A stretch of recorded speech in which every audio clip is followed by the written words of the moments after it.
Before the screaming starts, the night silence of the convent is already alive with its own particular sounds. In a downstairs cell, Suora Isbeta's lapdog, swaddled like a baby in satin cloth, is hunting in its dreams, muzzled grunts and growls marking the pleasure of each rabbit cornered. Isbeta herself is also busy with the chase, her silver tray doubling as a mirror, her right hand poised as she closes a pair of tweezers over a stubborn white hair on her chin. She pulls sharply, the sting and the satisfaction of the release in the same short "ah" of breath. Across the courtyard, two young women, plump and soft-cheeked as children, lie together on a single pallet, entwined like kindling twigs, their faces so close they seem almost to be exchanging breaths, the one inhaling as the other lets go. In, out, in, out. There is a slight sweetness to the air. Angelica, perhaps, or sweet mint, as if they have both eaten the same sugared cake, or drunk from the same spiced wine cup. Whatever they have imbibed, it has left them both sleeping soundly, their contentment a low hum of pleasure in the room. Suora Benedicta, meanwhile, can barely contain herself. There is so much music inside her head.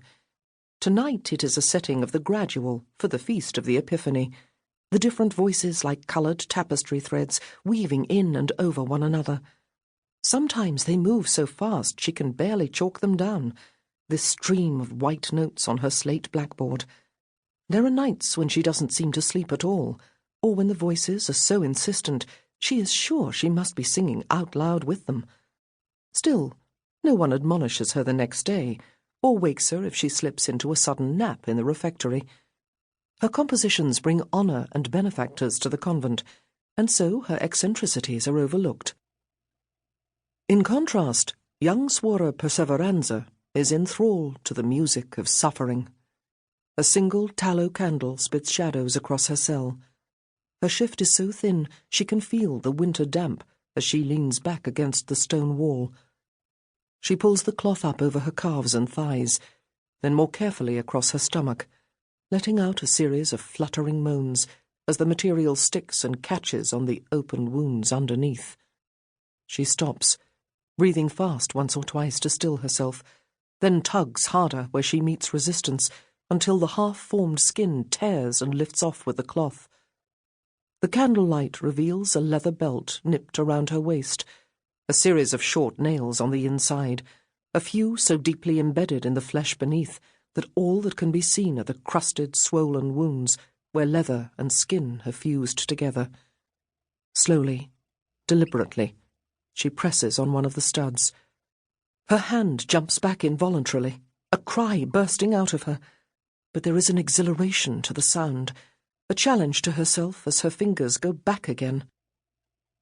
She keeps her gaze fixed on the wall ahead, where the guttering light picks out a carved wooden crucifix.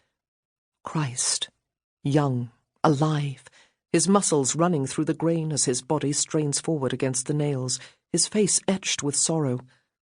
She stares at him, her own body trembling, tears wet on her cheeks, her eyes bright.